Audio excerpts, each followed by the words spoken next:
오늘은 여러분께서 잘 아시는 부자와 거지 나사로에 대한 말씀을 들려드리겠습니다. 어떤 아버지가 아들을 불러놓고 이 부자와 거지 나사로에 대한 이야기를 들려주었습니다. 그리고 난 다음에 질문을 했습니다. 아들아, 너는 어떻게 세상을 살래? 이렇게 물었더니 그 아들이 대답하기를, 예, 아버님, 살았을 때는 부자처럼 살고 죽어서는 나사로처럼 되겠습니다. 이렇게 대답을 했다고 그럽니다. 오늘 신앙생활을 하는 저와 여러분의 심보를 잘 드러내는 말이라고 생각하지 않습니까? 살아서는 내 마음대로, 내 생각대로 마음껏 즐기고 살다가 죽어서는 천국에 갔으면 하는 그런 바람을 누구나 다 한 번쯤은 하게 될 것이고, 보통 사람들이 그런 마음을 가지고 사는 것입니다. 사랑하는 여러분, 이 부자와 거지 나사로에 대한 이야기는 예수님께서 친히 들려주신 말씀입니다. 우리 예수님께서 이 부자와 거지 나사로에 대한 말씀을 하실 때에는 분명한 목적을 가지고 말씀을 하셨습니다. 무슨 얘기인고 하면 각자에게 맡겨진 재물을 하나님께서 기뻐하시는 일에 활용을 하고, 그리고 살아생전에 하나님을 잘 믿고 나중에 후회하는 일이 없도록 하여라 라고 하는 취지로 이 말씀을 주셨는데, 이제 이 말씀 속에서 우리가 오늘 하나님께로부터 직접 받아야 할 말씀의 주된 내용이 무엇인지를 하나씩 하나씩 설명을 해드리도록 하겠습니다. 첫째는 현재의 삶은 차이가 있습니다 라고 하는 것이지요. 세상을 살아가는 사람들의 모습을 보십시오. 다 동일한 것이 아닙니다. 차이가 있다는 사실을 우리는 너무나도 잘 알고 있습니다. 오늘 부자와 나사로의 삶을 보면 현저한 차이가 있는 것을 볼 수 있지 않습니까? 우리 한번 볼까요? 19절부터 21절까지 다 함께 시작. 한 부자가 있어 자색 옷과 고운 베옷을 입고 날마다 호화롭게 즐기더라. 그런데 나사로라 이름하는 한 거지가 헌데투성이로 그의 대문 앞에 버려진 채 그 부자의 상에서 떨어지는 것으로 배불리려 하매 심지어 개들이 와서 그 헌데를 핥더라. 아멘. 자, 여기 부요롭게 사는 부자도 있고 가난하게 살아가는 거지 나사로도 있는 것을 볼 수 있습니다. 우리 살아가는 세상이 그렇지 않습니까? 잘난 사람도 있고 못난 사람도 있고 많이 배운 사람도 있고 못 배운 사람도 있고 똑똑한 사람도 있지만 반면에 우매한 사람도 있고 성공한 사람도 있고 인생을 실패한 사람도 있습니다. 아주 건강하게 살아가는 사람도 있지만 날마다 투병 생활을 하며 어렵게 세상을 살아가는 이들이 우리 주변에 많이 있습니다. 어떤 사람은 날마다 활짝 웃으면서 세상을 살아가지만 어떤 분들은 음지에서 날마다 눈물을 훔쳐내며 그렇게 하루하루를 어렵게 살아가는 이들이 또한 우리 곁에 있다는 사실을 아셔야 합니다. 세상은 이렇게 각자에게 차별이 혹은 차이가 있을 수 있습니다. 그러면 먼저 여기 두 사람이 대조적으로 나오고 있는데, 우리가 이 부자가 먼저 소개가 되고 있기 때문에 이 부자의 삶을 한번 살펴볼까요? 부자는 19절 이렇게 기록이 되어 있습니다. 한 부자가 있어. 이름이 나오지 않습니다. 자색 옷과, 자색 옷은 겉옷을 말합니다. 그리고 고운 베옷을 입고 속옷을 말합니다. 자, 이런 멋진 옷은 대부분 당시에 수입을 해서 입었다고 그럽니다. 그리고 왕가에서 자색 옷과 고운 베옷을 입었습니다. 이 사람은 부유로운 삶을 살았기 때문에 이런 멋진 의상을 차려입고 그렇게 하루하루를 살 수 있었습니다. 그리고 또 보십시오. 날마다 호화롭게 즐기는 인생이었습니다. 여러분, 유대인들의 잔치라고 하는 것은 혼인식 때, 그리고 특별한 때에 1년에 한두 번 정도 잔치를 할까 말까 하는데, 이 부자의 경우에는 날마다 이렇게 말씀이 기록되어 있고, 그리고 호화롭게 즐기는데 매일매일 잔치를 하며 살았다라고 하는 말씀입니다. 여러분, 정말 우리가 꿈꾸는 세상을 이분이 살고 있는 것입니다. 우리가 정말 이렇게 한 번이라도 살아보았으면 좋겠다라고 하는 삶을 지금 살았던 한 인생을 예수님께서 우리에게 소개를 해주고 있는 것입니다. 그러면 이 부자의 잘못이 뭘까요? 이 부자의 약점이 무엇이었을까요? 이런 것이지요. 먼저는 인생을 살아갈 때 늘 개인주의적인 삶을 살았다, 자기중심적인 삶을 살아왔다라고 하는 것과, 그리고 이분은 하나님을 알지도 아니하고 섬기지도 아니하고 오만하고 불손하고 교만한 삶을 살았다라고 하는 것을 우리가 본문에서 예수님이 우리에게 들려주신 말씀을 통해서 깨닫게 되는 것입니다. 자, 여기 보면 이런 얘기가 나오지 않습니까? 이 사람이 죽어서 음부에 갔습니다. 음부는 하데스, 지옥을 말합니다. 너무너무 그곳이 뜨거워서 불꽃이 항상 활활 타고 있는 곳인데, 너무너무 뜨거워서 저 낙원에, 천국에 아브라함의 품 안에 안겨있는 나사로에게 부탁을 하는 장면이 나옵니다. 뭐라고 얘기를 합니까? 아버지 아브라함이여, 나를 긍휼히 여기사 나사로를 보내어 그 손가락 끝에 물을 찍어 내 혀를 서늘하게 하소서. 내가 이 불꽃 가운데서 괴로워하나이다. 이렇게 말을 해요. 그러면 지금 자기가 어디에 있는 것입니까? 지옥에 있어요. 그런데 지금 누구를 부리려고 하고 있습니까? 나사로를 부려먹으려고 하는 것입니다. 자, 나사로를 보내요. 그 손가락 끝에 물을 찍어 내 혀를 서늘하게 해주십시오. 이 얼마나 교만한 사람인가 보십시오. 지금은요 완전히 역전돼 있어요.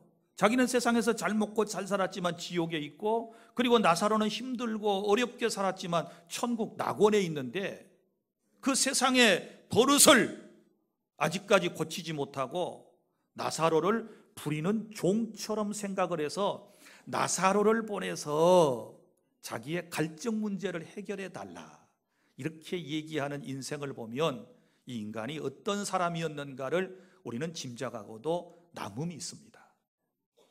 그리고 또 보십시오. 계속해서 나옵니다.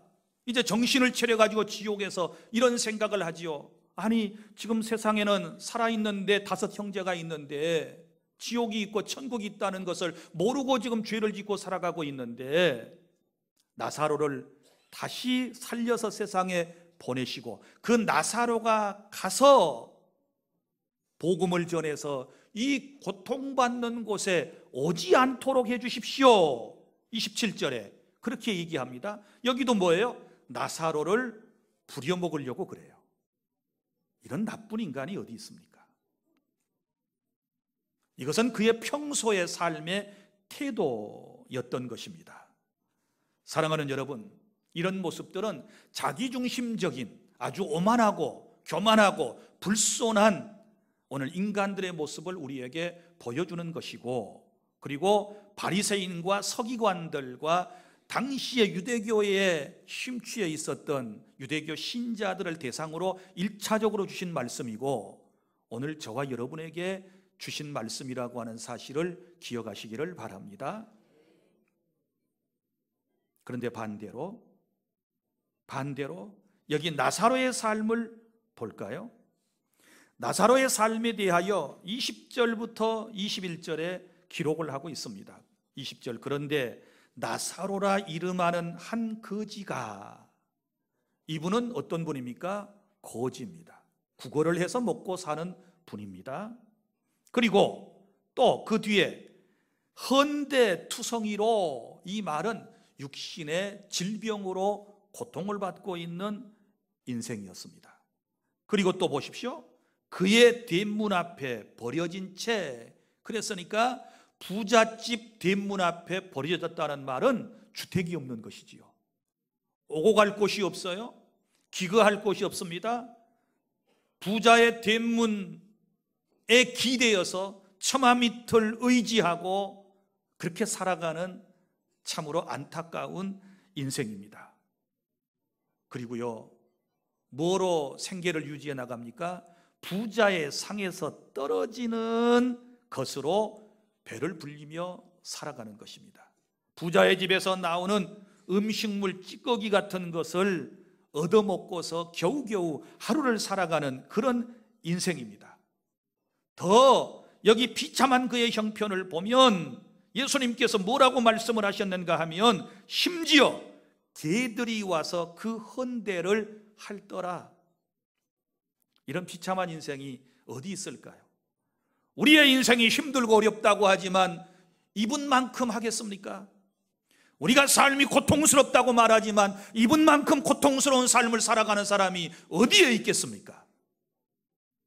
여러분이 날마다 정말 인생 하루하루를 살아갈 때 날마다 눈물 골짜기를 지나면서 살아간다고 하지만 이 부자만큼은 못할 것 같습니다.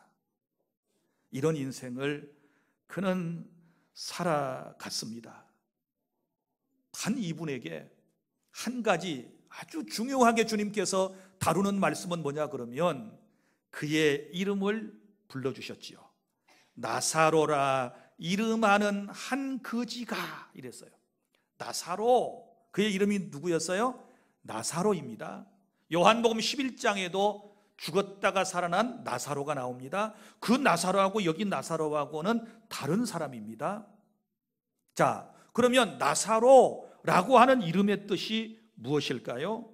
하나님의 도움을 받는 사람, 곧 하나님께서 도우셨다라고 하는 뜻을 가지고 있습니다.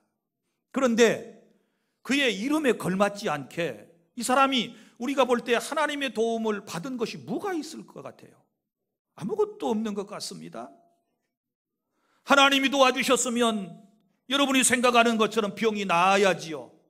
하나님께서 그의 인생을 도와주셨으면 이런 경제적 고통을 당하지 않아야지요. 하나님께서 도와주셨다면 이런 비참한 인생의 길을 걷지 않아야 하는 것 아니겠습니까? 그런데 그의 이름은 나사로입니다. 사랑하는 성도 여러분, 우리 여기서 작은 희망을 찾아볼까요? 나사로는 지금 그의 이름이 등장하고 예수님께서 그의 이름을 또박또박 말씀을 하신 것은 나사로가 어떤 사람이었다라고 하는 것을 넌지시 우리에게 가르쳐 주시기를 원하는 거예요. 이런 얘기입니다. 부자는 남부러울 것이 없었어요. 모든 것을 완벽하게 갖추면서 인생을 살아갔습니다. 인생을 즐기며 살아갔습니다. 이런 사람에게는 하나님이 필요하지 않습니다. 이런 사람이 하나님께 대하여 의존적이겠습니까? 무엇이 아쉬울 게 있겠습니까? 부족할 것이 없는 사람이 무슨 하나님을 섬기며 무슨 기도를 하나님께 드리겠습니까? 그러나 거지 나사로는 기댈 언덕이 없는 거예요. 그의 인생이 너무나도 비참하기 때문에 그는 하나님을 의지하고 살았다, 하나님만을 바라보며 살았다 라고 하는 것을 우리에게 지금 말씀을 해주시는 것입니다. 사랑하는 성도 여러분, 인생이 힘드십니까? 고통스럽습니까? 비참한 인생이라고 생각이 드십니까? 그러면 나를 찾아오신, 내 곁에 계신 그 주님을 의지하시기를 바랍니다. 그 주님께 기도하시기를 바랍니다. 도움을 요청하시기를 바랍니다. 우리 하나님께서 저와 여러분을 도와주실 줄 믿으시기를 바랍니다. 물론 세상에서의 삶이 이렇게 차이가 날 수 있지만 그럼에도 불구하고 중요한 것은 우리가 하나님을 의지하고 하나님의 사랑 가운데서 하나님의 도우심을 받고 살아가는 이것이 여러분 하나님 없이 부자로 살아가는 것보다 더 중요한 진리를 가지고 있다는 사실을 아시기를 바랍니다. 현재 여러분의 삶은 하나님 중심이십니까? 아니면 여러분 개인의 중심적인 삶을 살아가고 계십니까? 오늘 주님이 우리에게 원하시는 것은 연약한 인생들, 정말 힘없는 인생들이 하나님만 의지하며 나사로처럼 그렇게 살아가기를 원하시면서 이 말씀을 주셨다는 것을 기억하시기를 바랍니다. 그 다음에 두 번째 교훈이 나옵니다. 둘째는 현재의 삶에서는 차이가 나지만 그러나 죽는 것은 평등합니다. 죽는 것은 누구에게나 평등한 것입니다. 22절 다 함께 읽어볼까요? 시작. 이에 그 거지가 죽어 천사들에게 받들려 아브라함의 품에 들어가고 부자도 죽어 장사되매. 거지도 죽고 부자도 죽어요. 그 누가 먼저 죽었어요? 거지가 먼저 죽었어요. 나사로가 먼저 죽었어요. 왜 먼저 세상을 떠나게 되었을까요? 보세요. 주거 환경이 좋지 않잖아요. 먹는 것이 형편이 없잖아요. 그의 삶의 모습들이 장수할 만한 여건을 가지고 있지를 않아요. 그래서 거지가 먼저 죽습니다. 그러면 잘 먹고 잘 사는 부자는 죽지 않나요? 아니요. 부자도 죽었습니다. 둘 다 죽었다라고 하는 것을 우리에게 말씀을 해주고 있습니다. 사랑하는 여러분, 인생이 모든 것이 불평등한 것처럼 보이지만 의외로 찾아보면 또 평등한 것도 많이 있어요. 보십시오. 40대가 되면 지식이 평등하다고 사람들이 그러지 않습니까? 40대가 되면 서울대학교를 나오신 분이나 초등학교를 겨우 나오신 분이나 지식이 평등해집니다. 찜질방에 가서 대화하는 내용을 들어보면 다 최근에 TV 보고 미용실에서 들은 얘기, 뭐 영어로 얘기합니까? 뭐 전문적인 용어를 쓰는 줄 아십니까? 아니에요. 지식이 평등해져요. 다 많이 배운 사람이나 적게 배운 사람이나 쓰는 용어가 다 거기서 거기에. 친구들 만나면 뭐 거창한 미사여구를 동원해서 대화를 합니까? 벌써 전라도 말로 말 툭툭 던지는 걸 보면 다 거기서 거기에요. 40대가 되면 지식이 평등하고 50대가 되면 외모가 평등해집니다. 여성분들 죄송해요. 여성분들 보세요. 50대가 되면 앞에서 봐도 뒤에서 봐도 다 비슷비슷하셔. 뭐 좀 꾸몄다고 하지만 뭐 별로 달라진 게 없어요. 죄송합니다. 나는 다르다고 생각하시는 분들이 계시는데 미안해요. 그러나 거울을 자세히 찬찬히 들여다보세요. 옆집 아주머니하고 다를 바가 없어요. 50대가 되면 외모가 평등하고 60대가 되면 성평등이 찾아옵니다. 남자인지 여자인지, 여자인지 남자인지 다 똑같아요. 그렇지 않습니까? 여성분들은 남자다워지고 남자들은 기가 쏙 빠져가지고 여자를 닮아가요. 60대는 성평등이 찾아오고 70대가 되면 건강의 평등이 찾아오지 않습니까? 너도 아프고 나도 아프고 온 동대방네 사람들 70 넘은 사람이 아프지 않은 사람이 없고 질병을 지고 가지 않은 사람이 없습니다. 여러분 1년에 병원을 몇 번 찾으십니까? 1년 동안 여러분이 드시는 약의 종류는 몇 가지나 되십니까? 여러분 70이 되면 너나 나나 다 건강이 평등해져요. 80대가 되면 재산의 평등이 찾아옵니다. 가진 사람도 쓰는 것이 쫀쫀하고 없는 사람도 그렇고 다 똑같아요. 그리고 다 여쭤보면 없대. 가진 것 없대. 다 손사래를 치면서 다 자신의 형편이 어렵다고 말하지 않습니까?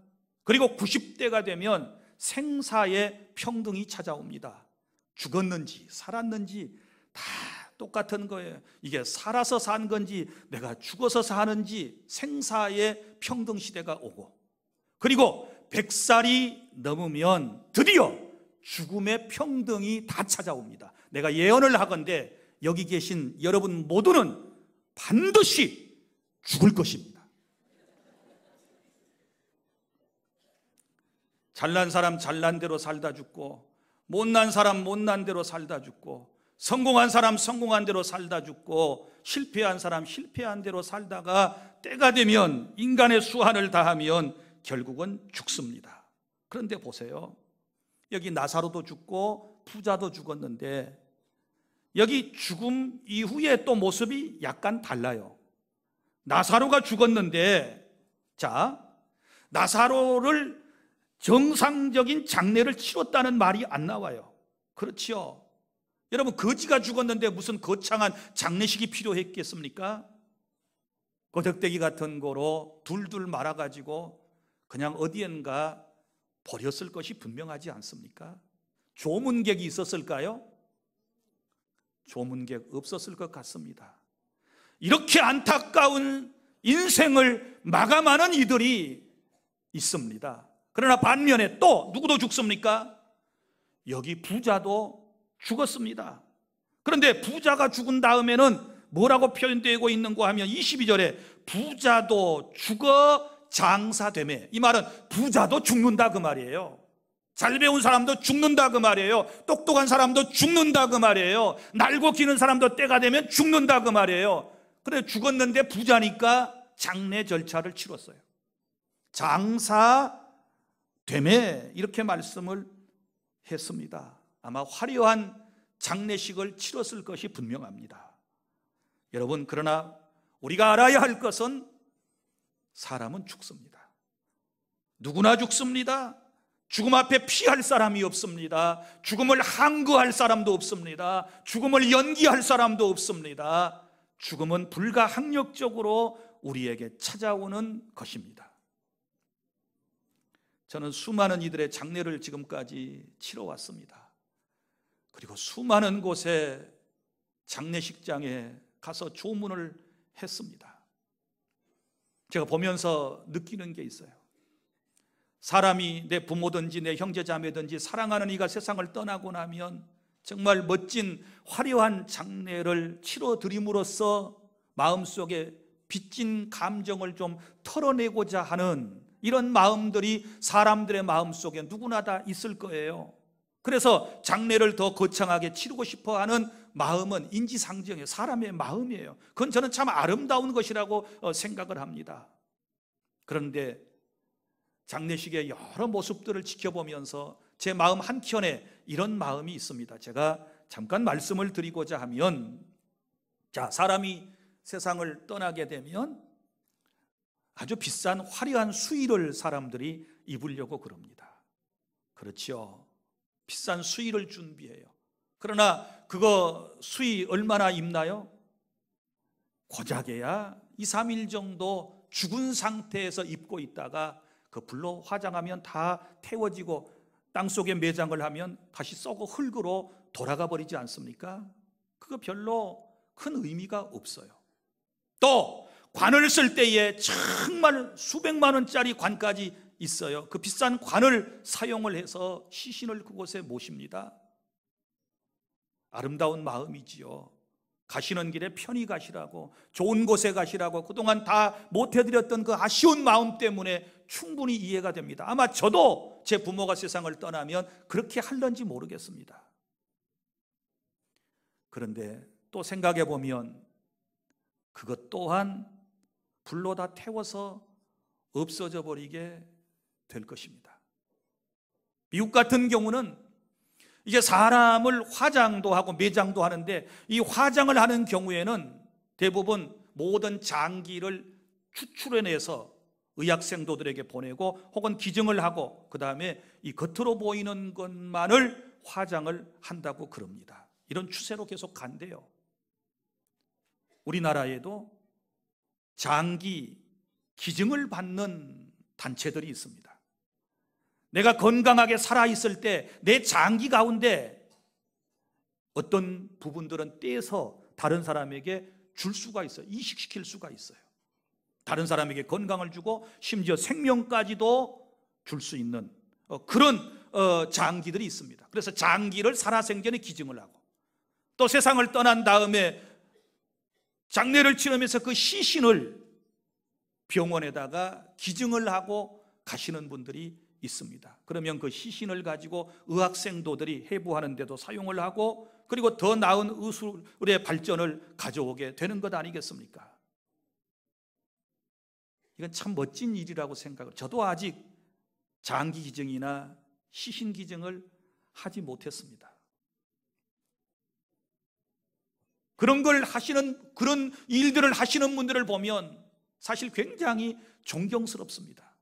인생은 왔다가 누구나 저렇게 다 가는데, 흙에서 왔다가 흙으로 돌아가는데, 이 세상을 떠나면서까지 누구를 살릴 수 있고 누구에겐가 유익을 주고 이 세상을 마무리할 수 있다면 하는 그런 바람을 언제부터인가 제 마음속에 갖게 되었습니다. 사랑하는 여러분, 인간은 누구나 죽습니다.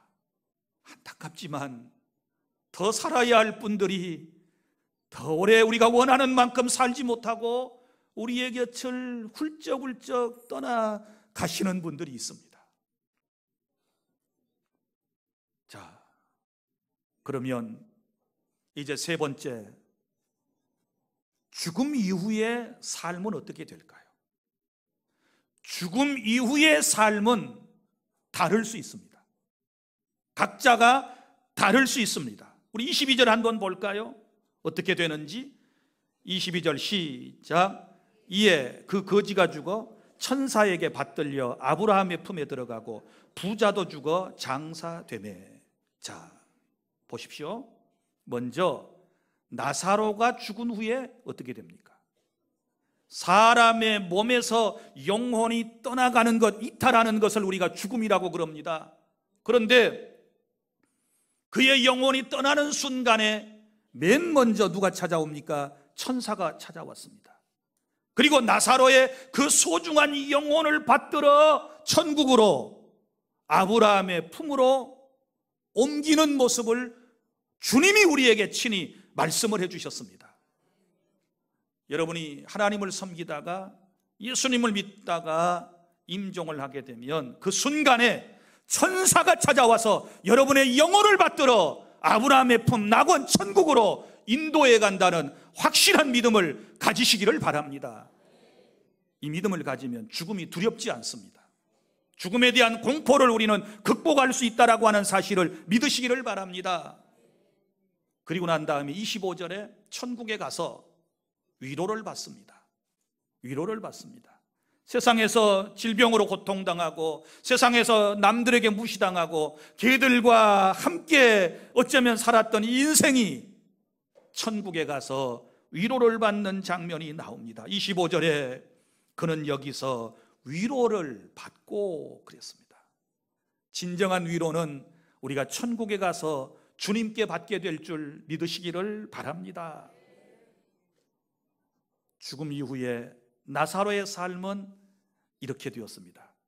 그러나 부자도 죽고 난 이후에 이제 부자의 삶이 어떻게 되었는가를 볼까요?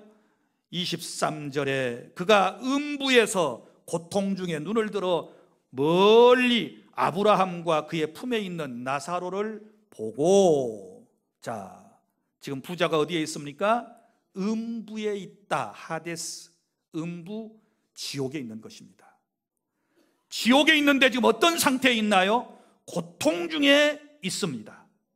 어떤 고통 중에 있나요? 24절에 이 불꽃 가운데서 괴로워한다 이렇게 말씀을 합니다. 지옥의 불꽃은 영원히 활활 타는 장소를 말하고 있는 것입니다. 이건 주님이 우리에게 사람이 사후에 어떻게 될 것인가를 가르쳐 주신, 주님이 직접 들려주신 말씀이기 때문에 그대로 믿으시기를 바랍니다. 세상에 잘 먹고 잘 살았던 이 부자가 지옥에 가서는 그가 평소에 가지고 누렸던 그 어떤 것도 아무런 도움이 되지 않았다는 사실 앞에 우리는 깜짝 놀라지 아니할 수 없습니다. 그 어떤 도움도 되지를 못했습니다. 사랑하는 성도 여러분, 그러면 왜 부자는 지옥에 갔을까요?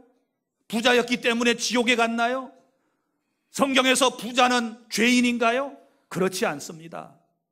아브라함도 이삭도 야곱도 요셉도 모든 족장들은 당대의 최고가는 부자들이었습니다.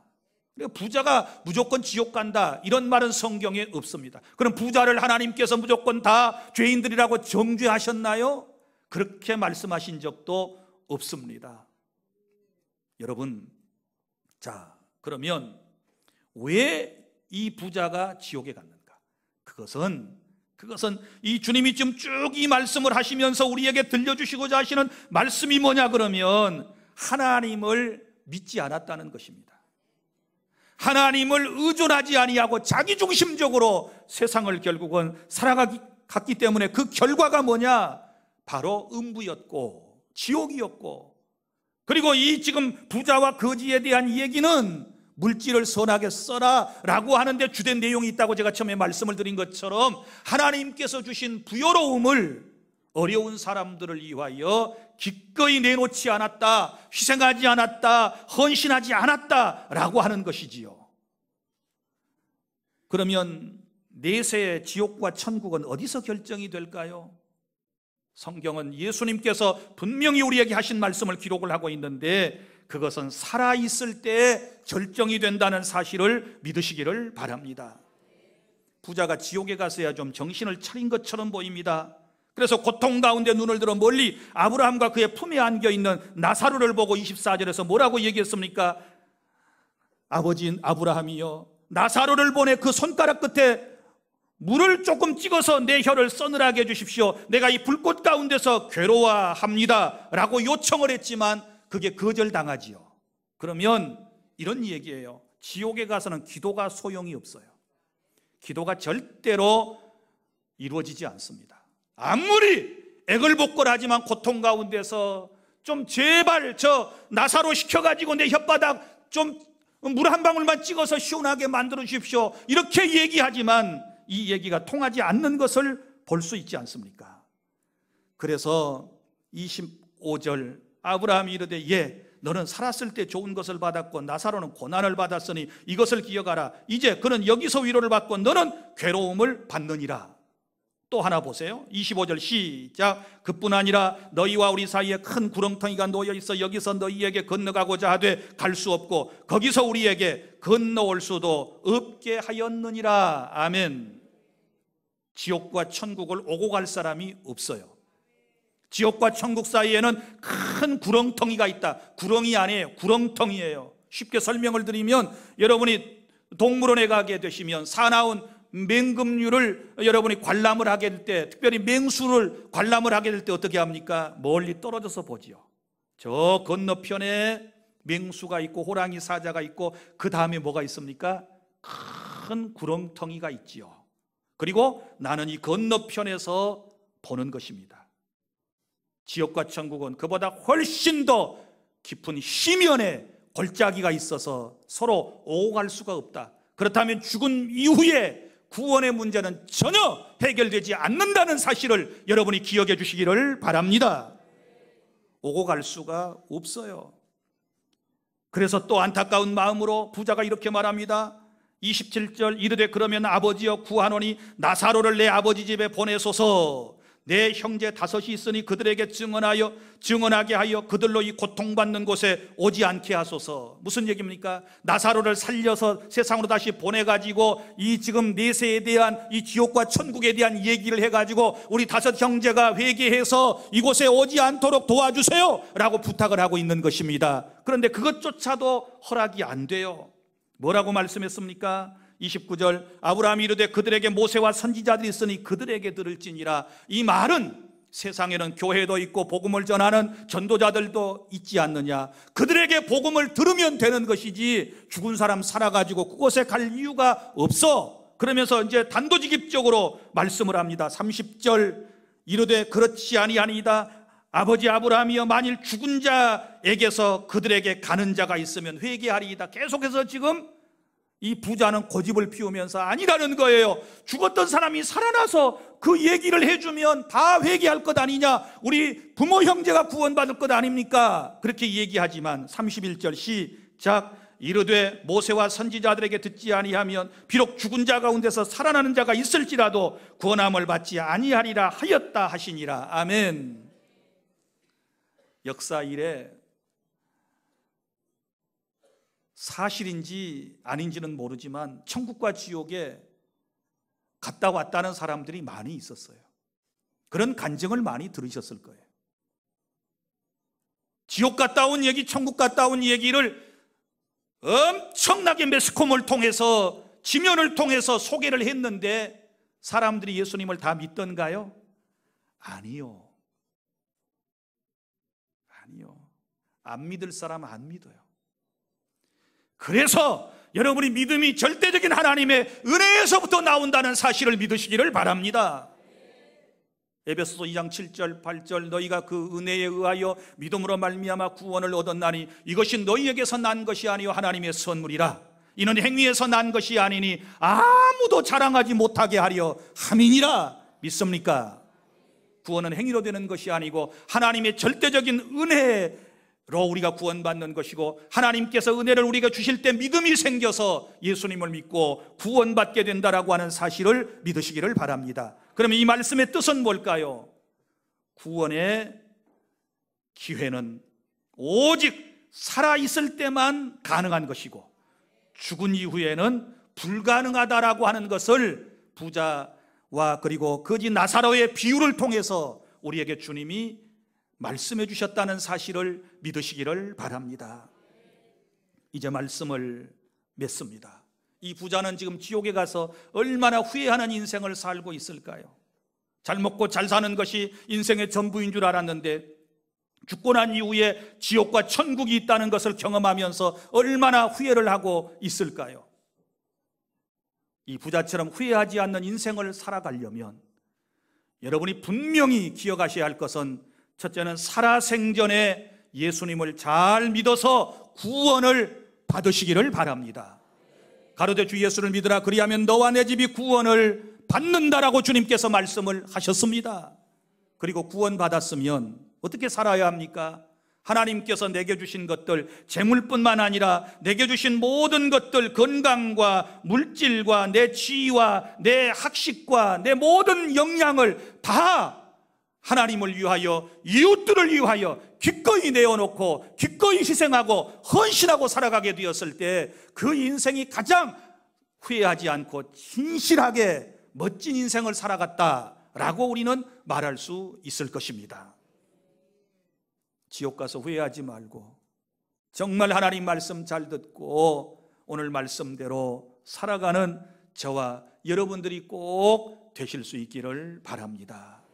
기도하겠습니다.